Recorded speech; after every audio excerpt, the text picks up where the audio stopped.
Bismillahirrahmanirrahim. Assalamualaikum warahmatullahi wabarakatuh. Izin memperkenalkan diri, nama saya Febriana Ningginingrum dari Institut Keguruan dan Ilmu Pendidikan, Prodi Pendidikan Bahasa dan Sastra Indonesia. Di sini saya akan menanggapi hasil dari video debat sebelumnya. Menurut saya, spesialis itu sangat penting dan perlu untuk dikembangkan. Dilihat dari pernyataan Haikal, lebih bebas dan tanpa paksaan bahwa glory itu dihilangkan. Tetapi apakah spesialis tidak boleh memiliki kompetensi lain selain satu bidang yang dia inginkan? Tidak seperti itu. Bahkan general inilah yang perlu dikuatkan. General memang mampu membuat semua orang memilih basic bidang ilmu yang dia suka. Dari spesialis dapat menjadi general loh jika mereka mampu mempelajari bidang kompetensi lainnya. Setiap orang harus mampu untuk belajar di luar kompetensi yang hanya satu kompetensi saja. Contohnya, dalam bidang pendidikan saja, kami sebagai seorang pendidik atau guru memang hanya mempelajari satu bidang guru saja, tapi tidak begitu. Tetapi kami mampu sebagai seorang pendidik haruslah belajar 3 jenis pendidikan. Mungkin kalian tidak banyak tahu 3 jenis pendidikan apa saja, yaitu yang pertama ada informal, di mana lingkungan pendidikannya adalah keluarga. Pendidiknya adalah orang tua, peserta didiknya adalah kami sebagai anak. Salah satu hasil dari pendidikan informal ini adalah membangun komunikasi yang baik dengan anak. Maka kami yang sebagai seorang guru mampu juga berkomunikasi dengan baik kepada siswa.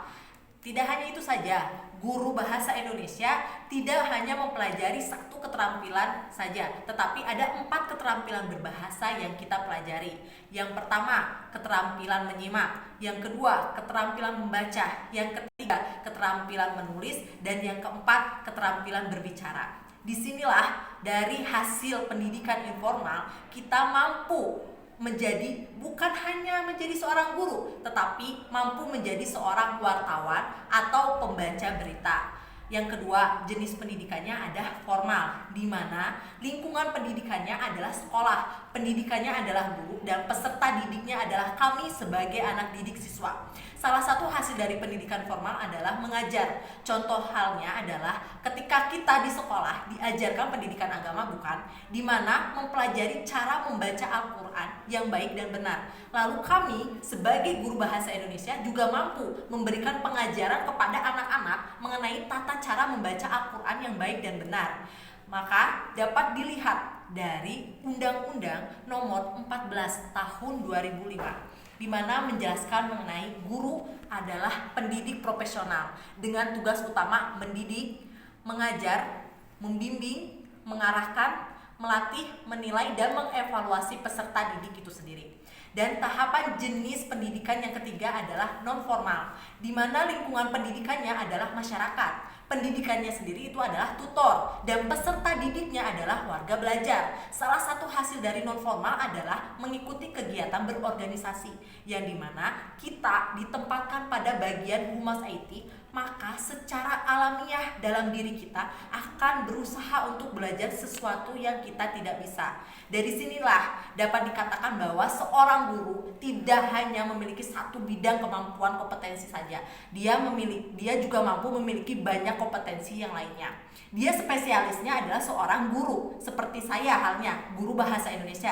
Kemampuannya ada di kompetensi bahasa Indonesia, spesialisnya kompetensi bahasa Indonesia, tetapi saya juga memiliki kompetensi-kompetensi di bidang lainnya. Maka di sini dapat dikatakan bahwa spesialis itu bisa berubah menjadi general jika kita juga sama-sama belajar di hal-hal kompetensi di bidang lainnya.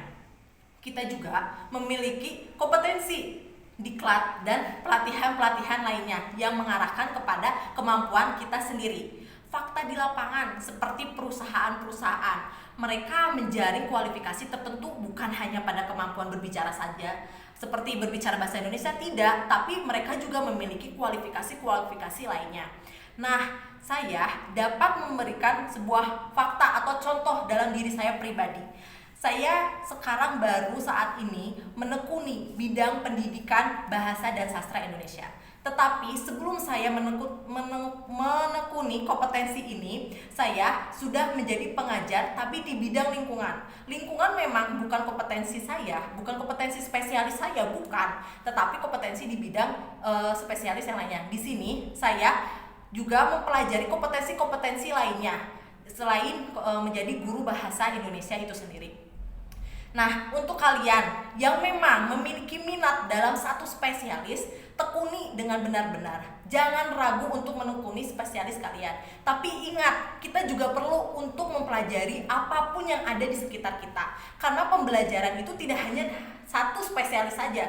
Semakin kita paham dan semakin kita mempelajari semua pendidikan-pendidikan yang ada di luar sana, kita akan memiliki kompetensi-kompetensi soft skill yang banyak. Karena pendidikan itu pengertiannya tidak menyempit, tapi pengertian pendidikan itu meluas. Contohnya seperti kita menjadi tutor, bimbel, atau di bidang-bidang lainnya. Nah, jadi spesialis ini bisa menjadi general jika kita benar-benar menekuninya dengan sangat baik. Mungkin cukup sekian pengertian dari saya. Mohon maaf jika banyak kesalahan. Wassalamualaikum warahmatullahi wabarakatuh.